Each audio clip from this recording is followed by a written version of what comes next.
I always like to instruct young people to take a breath, a deep breath, 1, 2, 3 breaths, and just collect their thoughts. Just really check in with what's happening on the inside, right? If you feel angry, then it's just noticing that anger. If you feel happy, it's noticing that happiness.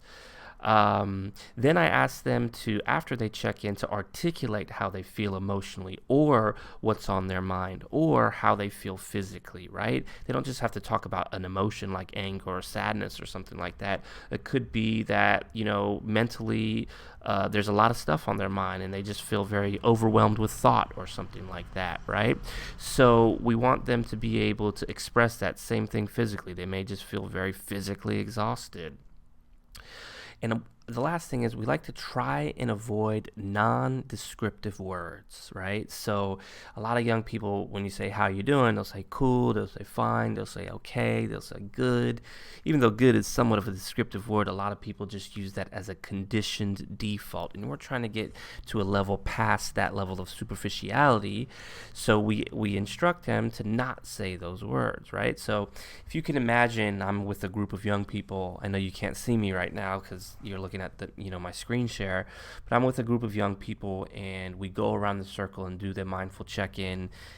First person goes, they may or may not take the deep breath, so I may intervene right there and say, hey, remember to take the deep breath in a very non-threatening way, so that they actually do it, because the first person who goes, if it's not you, really sets the tone and you want everybody to do it, right?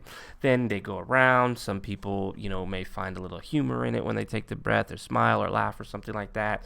It's totally okay, totally normal.